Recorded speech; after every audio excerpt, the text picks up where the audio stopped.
Բարի լույս հարգելի հետևորդներ, եթերում ABC լուրերի առավոտվա թողարկումն է, ես Սվետլանա Պետրոսյանն եմ և այժմ կներկայացնեմ ժամի գլխավոր նորությունները Հայաստանից և աշխարհից։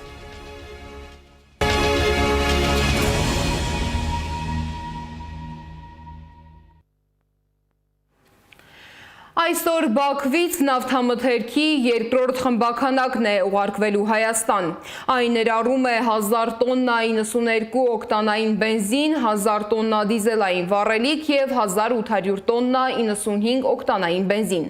Ըստ Ադրբեջանի հրապարակած տեղեկության, նավթամթերքի արտահանումն Ադրբեջանից Հայաստան զուտ առևտրային բնույթ ունի։ Հիշեցնեմ, որ Ադրբեջանից բենզինի առաջին խմբաքանակը Հայաստան ներկրվել է անցած տարվա դեկտեմբերի 19-ին։ Ներկրումն իրականացրել են երկու ընկերություն՝ Մեգաթրեյդը, որը շահագործում է Ռանոիլ բենզալցակայանների ցանցը, և Շիշա Ուոլդը։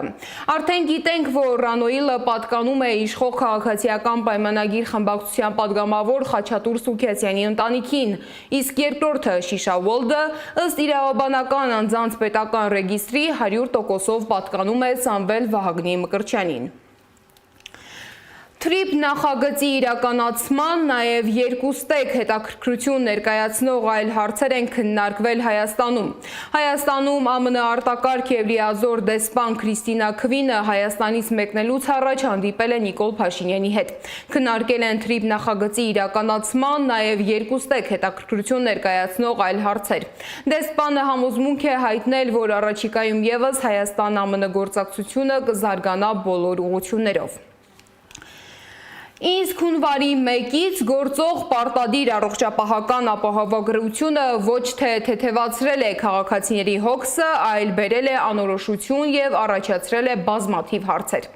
Այստեղ հետաքրքիր է, որ վարչապետը նախապես նշում էր, որ ապահովագրության ներդրումից հետո դեպի բժշկական հաստատություններ գրոհ է սկսվելու, սակայն իրականությունը այլ է։ Օրինակ 65-ից բարձր քաղաքացին դիմում է պոլիկլինիկա, բայց չի հասկանում, հետազոտությունը անվճար է, թե պետք է վճարի սեփական գրպանից։ Բժիշկներն էլ հաճախ չեն կարողանում հստակ պատասխանել։ Նոր կարգավորումները նույնիսկ բուժհաստատություններ չեն հասել։ Ինչպես է աշխատում պարտադիր ապահովագրությունը գործարկման առաջին օրերին և ինչ խնդիրների են բախվում համակարգի շահառուներն ու բժիշկները, լսենք։ Եթե չգիտեմ ինչ թիվ եք ասում, բայց նախարարը նշում է, որ այդքան այց գրանցվել է, շատ ուրախ եմ։ Դա հերթական անգամ փաստում է այն մտավախությունը, որ մարդիկ ուղղակի սպասում էին, որ ապահովագրություն լինի եւ անվճար կերպով դիմեն բժիշկի, ինչը բերելու է անկառավարելի հերթերի գոյացմանը։ Արմետ համակարգը ինքը ինչ որ ընկերություն է եւ այդ ընկերությունը ունի սահմանափակ ռեսուրս, ուստի ունի սահմանափակ օպերատորներ։ Չեն կարող այդ օպերատորները 24/7 ռեժիմով անընդհատ խոսել։ Այսինքն կամ պետք է օպերատորների քանակը շատանա, կամ պիտի գծերը ավելանան զանգերի։ Այսօր հենց առաջին իսկ աշխատանքային օրով ես ունեցել եմ պացիենտ, ով որ եկել էր, ով որ բոլոր կրիտերիաներով բավարարում էր ապահովագրական բուժօգնություն ստանալուն, բայց քանի որ ես որպես բժիշկ տեղեկացված չեմ, թե ինչ թղթաբանություն պետք է լինի, ինչ պետք է անենք, որպեսզի այդ մարդը ապահովագրության շրջանակներում ստանա բուժօգնություն, ասել եմ հաջորդ շաբաթ եկեք, մինչև ես կարողանամ հասկանալ։ Ապրիլի 1-ից սոցիալական վճարների ոլորտում ևս ուժի մեջ կմտնեն նոր փոփոխություններ։ Կենսաթոշակներն ու նպաստները կտրամադրվեն բացառապես անկանխիկ եղանակով, առկա քարտերի միջոցով։ Բացի այդ, առկա քարտ ունեցողները կարող են օգտվել նաև 2% հետվճարի հնարավորությունից։ Տարբեր բարձրաստիճան պաշտոնյաներ, այդ թվում աշխատանքի և սոցիալական հարցերի նախարար Արսեն Թորոսյանը, իրենց օրինակներով փորձում են խրախուսել անկանխիկ վճարումները։ Նախարարը նշել է, որ կենսաթոշակառուները կարող են ինքնուրույն ավելացնել իրենց եկամուտը պարզապես գնումները կատարելով անկանխիկ եղանակով։ Սա վիզա քարտ է մեր բանկերից մեկի, ես հատուկ փակել եմ, որ գովազ չհնչի, իսկ սա առկա քարտ է, որի վրա գրված է առկա, տեսնում եք։ Հիմա եթե մեր կենսաթոշակառուները եւ նպաստառուները իրենց այս տեսակի քարտերը կամ վիզա կամ մաստեր փոխարինեն այս տեսակի քարտերով, իդեպ գույները կարող են տարբեր լինել եւ բանկերն էլ կարող են տարբեր լինել, ապա նրանք կարող են ստանալ ոչ թե 20% հետվճար, այլ 22% հետվճար Իսկ 2%-ի մասով սահմանափակումները արդեն ավելի մեծ են, մինչև 60,000 դրամի շրջանակներում կարող է տատանվել ամսական հետվճարի չափը եւ հետեւաբար ես կոչ եմ անում օգտվել այս հնարավորություններից, ինչպես նաեւ կոչ եմ անում մեր մոտավորապես 48,000-ային կենսաթոշակառուներին եւ նպաստառուներին, որոնք դեռևս ստանում են իրենց կենսաթոշակն ու նպաստը կանխիկ եղանակով, արագ անցում կատարել անկանխիկի, վերցնել իրենց ցանկությամբ այս տեսակի քարտերից որևէ մեկը, եթե ուզում են պարզապես 20%, ապա Visa կամ Master բանկերից, եթե ուզում են 22%, ինչը ես ինքս էլ իդեպ այս պատահական չեմ ցույց տալի, ես արկա քարտ չունեի, հատուկ եմ հանել, որպեսզի նաև խրախուսեմ մարդկանց եւ այդ 2% հետվճարի ծրագրից օգտվել։ Թե ինչ պատճառով որոշվեց հետվճարը սահմանել միայն անկանխիկ արկաքարտով եւ ինչ խնդիրներ կարող է առաջացնել այս նոր համակարգը, տնտեսագետն է մեկնաբանում։ Հասկանալի չի, ինչու միայն արկա համակարգով, ինձ թվում է դեռ տեխնիկապես նախ երևի պատրաստ չեն այդ գործադրելու այդ համակարգ ամբողջությամբ եւ իրավացիորեն ուրեմն այդ խնդիրը արկա է, որ այսինքն մնացած վճարման ձևերի դեպքում շվարկային այդ համակարգի պայմաններում մնացածի պարագայում չի աշխատում։ Հուսանք, որ այդ բացերն ու խնդիրները լուծվեն եւ նաեւ հենց այդ վճարումների միջավայրում կստեղծվի մրցակցություն։ Սա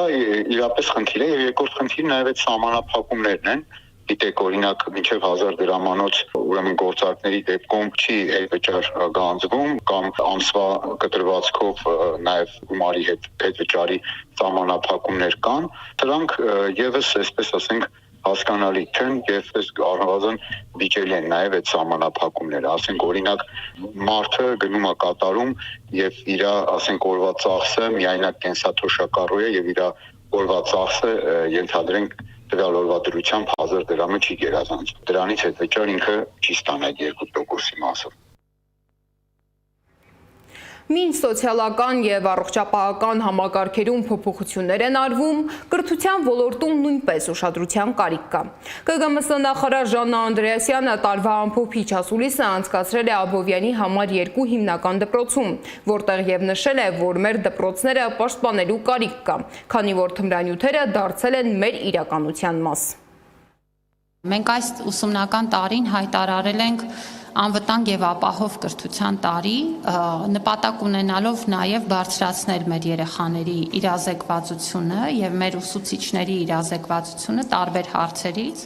Դա միջգերատեսչական աշխատանք է, այստեղ մենք շատ ակտիվ աշխատում ենք ներքին գործերի նախարարության եւ մյուս գործընկերների հետ։ Եվ պետք է ասեմ, որ պարբերաբար երևի դուք էլ տեսնում եք հաղորդագրություններ թմրանյութերի ինչ-որ խմբականակներ գտնելու, դրանք հայտնաբերելու, տարբեր հանցագործ խմբեր վնասազերծելու մասով։ Մենք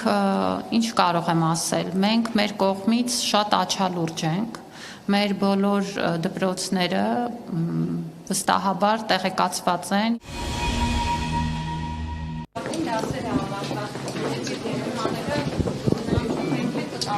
Նոր վերանորոգված դպրոցում եւ հորդորել նախարարին ստուգել կախիչներն ու ծորակները, ինչպես Փաշինյանն էր անում հանրապետության մյուս դպրոցներում նախարարի ներկայությամբ։ Դպրոց, որտեղ ամեն ինչ ակտիվ օգտագործվում է, շատ բնական է, որ ինչ-որ բաներ պիտի փոխվեն, նորից ամրացնենք, ինչ-որ բաներ պիտի մաշվեն եւ փոխարինենք։ Եվ մենք ուղղորդում ենք, որ դպրոցները ակտիվ օգտագործեն, խնամքով, բայց ակտիվ օգտագործեն։ Հիմա մենք մի փոքր դասեր ենք խաղում։ Բարև ձեզ։ Գործարար Սամվել Կարապետյանին թույլ չեն տվել գնալ իր հոր գերեզման, տեղեկությունը հայտնում է Կարապետյանի փաստաբան Արամ Վարդևանյանը։ Դիմել են եւ քննիչին եւ դատախազին, սակայն միջնորդությունը մերժվել է։ Ինչպես հայտնի է, հայ առաքելական Սուրբ եկեղեցու հետևորդների համար յուրաքանչյուր տարվա հունվարին Սուրբ Ծննդյան եւ Հարության տոնին հաջորդում է մեռելոցը։ Ինչպես հայ առաքելական Սուրբ եկեղեցու ցանկացած հետևորդի, այնպես էլ Սամվել Կարապետյանի համար խիստ կարևոր էր այսօրը այցելել հոր գերեզմանին։ Այս հարցով դիմել ենք եւ քննիչին եւ դատախազին, սակայն այդ միջնորդությունը մերժվել է։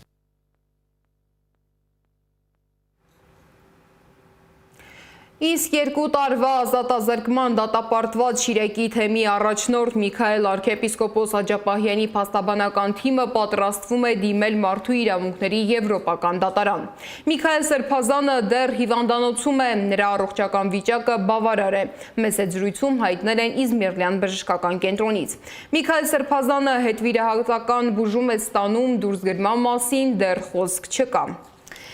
Իդեպ ազգային ժողովի падգամավոր Գառնիկ Դանելյանը տեսակցել է ազգային անվտանգության ծառայության մեկուսարանում պահվող Բագրատ Սրբազանին և Իզմիրլյան բժշկական կենտրոնում բուժում ստացող Միքայել Սրբազանին։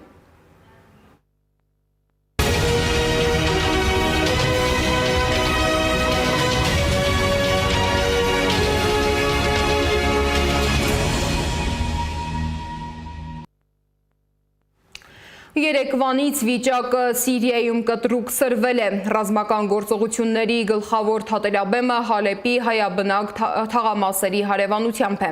Համայնքում մեծ անհանգստություն է, երեկ առավոտից սննդի դեղորայքի պաշար են կուտակում, պատրաստվելով հնարավոր երկարաժամկետ զարգացումների։ Հալեպում Հայաստանի հյուպատոսությունը հայտնում է, որ գրասենյակը չեն փակելու, կընդունեն դիմումներ, հայազգի տուժածների մասին չի հաղորդվել։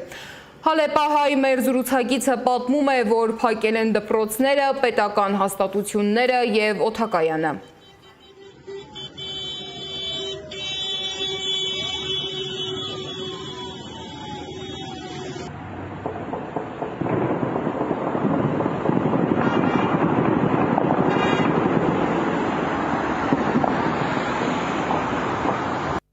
Պահանջված է զինվորական իշխանություններն, որ այդ թաղամասի բնակչությունը բարբե իրենց դուները կամ դուրս կան իրենց դուներեն, որպես զինվորական կոդի նոր ընթարումներու մեջ ավելի զոհեր չունենալու պատկերացում։ Իրանի մի քանի քաղաքներում վիճակը շարունակում է լարված մնալ։ Հարավարեմուտքում Լորդեգան քաղաքում անկարգությունների հետևանքով զոհվել է 2-ից ավելի մարդ, վիրավորվել շուրջ 30-ը։ Տեղեկությունների համաձայն բողոքի ակցիայի մասնակիցների մեջ եղել են հրազենով զինված անձինք։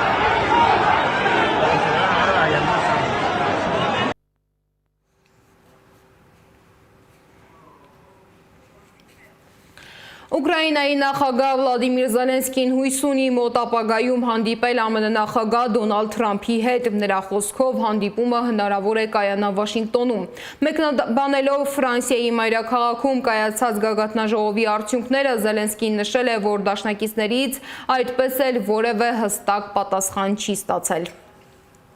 Եվ վերջում եղանակի մասին։ Հանրապետությունում այսօր սպասվում է առանց տեղումների եղանակ։ Հունվարի 9-ից 10-ին առանձին շրջաններում սպասվում է ձյուն։ Մայրաքաղաքում այսօր ցերեկը կլինի 6-ից 5, իսկ երեկոյան 8-ից 10 աստիճան ցուրտ։ Այժմի համար նախատեսել էինք այսքանը, շարունակեք հետևել մեզ YouTube-ում, Facebook-ում, Telegram-ում, WhatsApp-ում, Instagram-ում, TikTok-ում, կամ այցելեք մեր պաշտոնական կայք 3w.abcmedia.am։ Ես Սվետլանա Պետրոսյանն եմ, շնորհակալություն ուշադրության համար, բոլորիս արդյունավետ աշխատանքային օր։ Կհանդիպենք ժամը 12-ին։